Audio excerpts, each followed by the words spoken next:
Hello and welcome to the Kids English 4th grade. How are you today? Are you okay? I hope so. Everything is fine. Great. Let's start our lesson.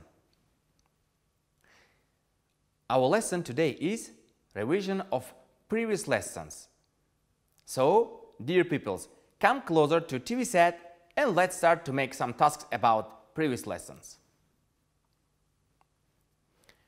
So, in the first task, we have to make the structure with how did you get? Aziz o'quvchilar, bugungi darsimizda biz siz bilan o'tilgan mavzular grammatikasiga murojaat qilamiz. Hammamiz daftarimizni ochib olamiz va birga bajarishga harakat qilamiz. Tayyormisiz? Let's start. The first structure is how did you get? How did you get? Siz u yerga qanday yetib bordingiz? How did you get? When we make the structure with how did you get, we use did for make question. It is the past form of the verb do. Aziz o'quvchilar, o'tgan zamonda gapirganimizda biz so'roq gapda did yordamchi fe'ldan foydalanamiz. U hozirgi zamondagi do fe'lining shakli hisoblanadi. Keling ko'ramiz. I got here or I got there. In English exists the word here and there. Ingliz tilida here bu yerda, there u yerda so'zdan iborat. Plus we use transport. Shuningdek, undan keyin transport vositasini aytishimiz mumkin. For example, I got here by car, by bus, by train, by plane. But we can say on foot.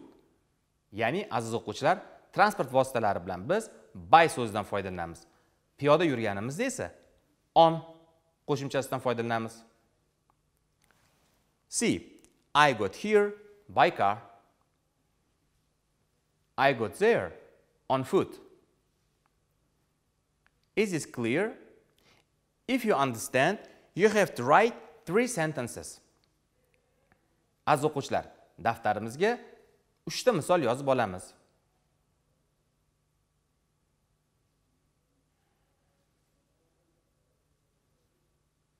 Well done. Now, in the next structure, we have to know how to say, where are you going? Where are you going? Do you remember? Where are you going? Siz qayerga ketayapsiz? Here, we are using are going to be plus ing. Agar biz o'quvchilar qayergadir ketayotganligimiz haqida gapirsak, where are you going? Qayerga ketayapsiz? Ing qo'shimchasidan foydalangan holatda gap tuzishga harakat qilamiz. It is used in the second person, singular or plural. Bu birlikda yoki ko'plikda ikkinchi shaxsda ishlatiladi. Are. Where are you going? For example, I am going to. Plus you have to say the place or direction. I am going to school. I am going to the cinema. I am going to the market. But we can also say I am going over there or I am going over here. Over there, u yerga, over here, bu yerga. I am going over there. Men anu yerga ketayapman. And make 3 sentences.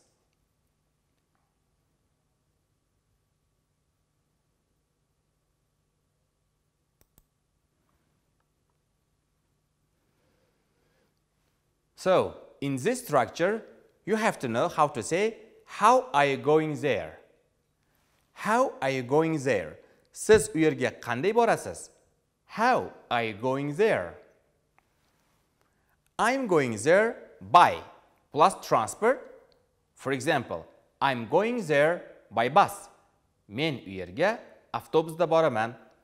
Look at the picture. What is it? This is a bus. What is it? This is a minivan. This is a boy. But if you are going there or if you are walking there, you have to say, I'm going there on foot. Men piyoda boraman. I am going there on foot. Make the 3 sentences.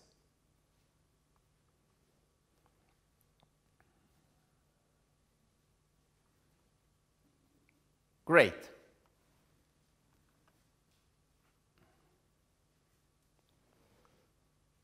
Now, in the next structure, you have to know how to say, how can I get to? How can I get to? Men qanday qilib u yerga yetib bora olaman? How can I get to? For example, how can I get to somewhere? You have to say the place, the name of the place. How can I get to the train museum? Men poyezd muzeyiga qanday yetib boraman? Pay attention. Get to, yetib bormoq. How can I get to the train museum? When you answer the question, you should say, you can take plus transportation or transport. You can take a taxi. You can get to the museum by bus. And make the 3 sentences.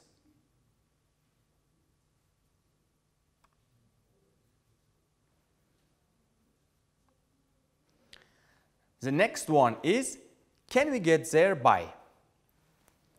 Can we get there by? Biz u yerga yetib bora olamizmi?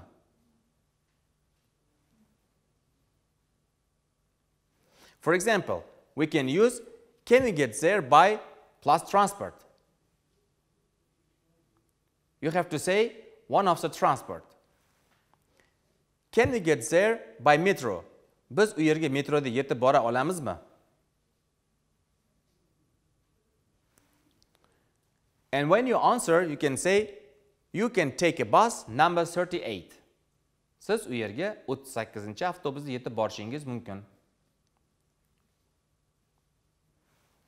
Or you can get there by bus number 58. You can use there, take a bus, or get there. By plus one of the transport. And write down the 3 sentences.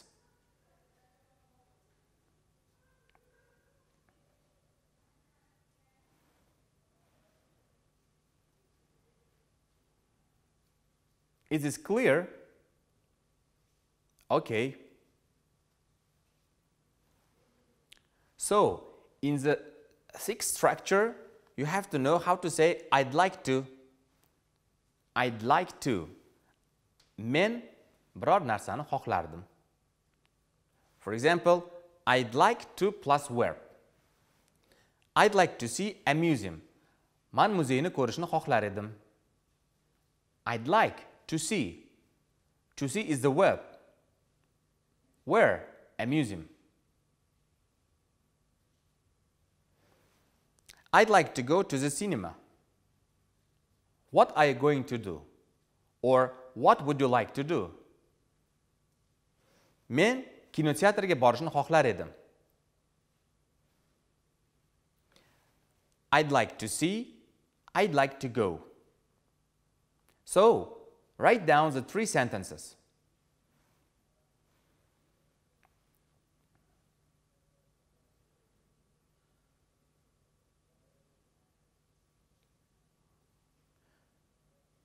Well done.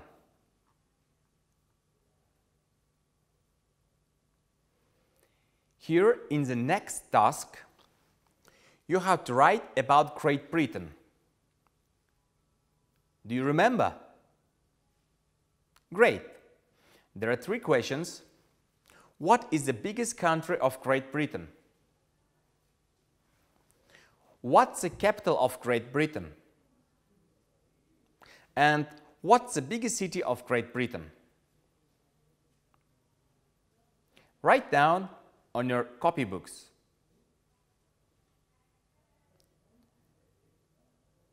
And in the task, you have to write your favorite fairy tale. Do you remember the fairy tales? What fairy tale is it? An old man and his sons.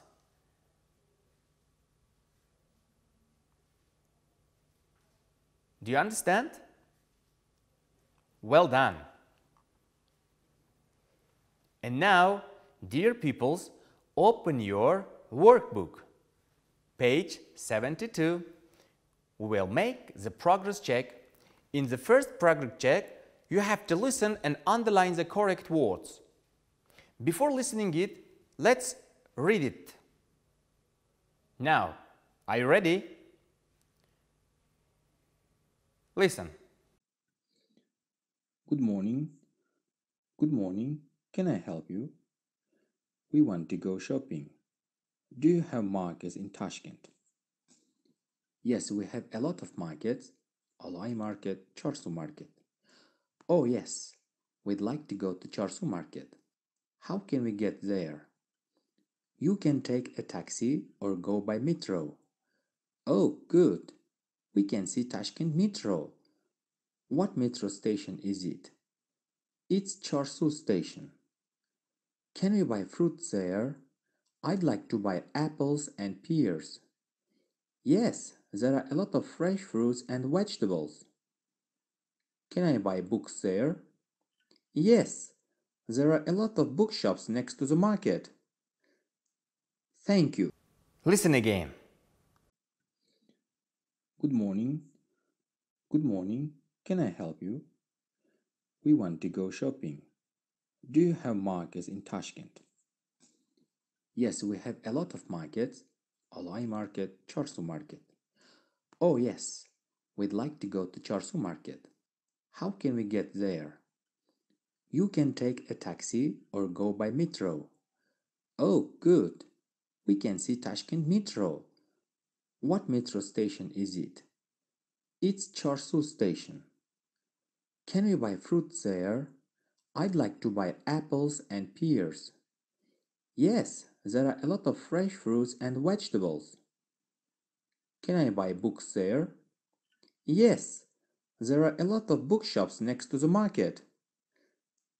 Thank you. Well done. In the task 2, you have to read and complete the sentences. Pay attention to the tense. Aziz o'quvchilar, mana bu mashqimizda gaplarni o'qiymiz va fe'llarni to'g'ri shaklini qo'yamiz. Zamonlarga e'tibor bering. For example, on Sunday, they were in Tashkent. Dushanba kuni ular Toshkentda edilar. We use were. There also the verb walk, see, is, and so on. You have to know here the two forms of the verbs, the regular verbs and irregular verbs. Aziz o'quvchilar, mana bu mashqni bajarayotganingizda fe'lning ikki xil turini bilishingiz kerak. To'g'ri fe'l va noto'g'ri fe'l. I remind you, keling yana bir bor eslatib o'tsam. The regular verbs are ending ed. Irregular verbs are changing.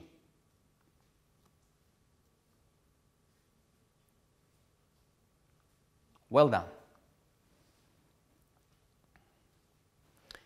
In the task 3, you have to read and write down questions. There are, as you see, sentences. Bu vazifamizda aziz o'quvchilar, siz o'qib, savollar tuzishingiz kerak. We are going to the market. Biz bozorga ketyapmiz. You have to say question with where. Bu yerda biz qayerga so'roq olmoshi bilan gap tuzishimiz kerak. Do you remember? For example, we are going to the market. Where are you going?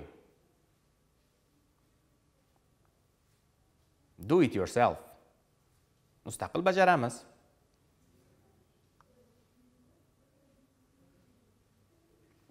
And in the task 4, you have to write 3 sentences about yesterday.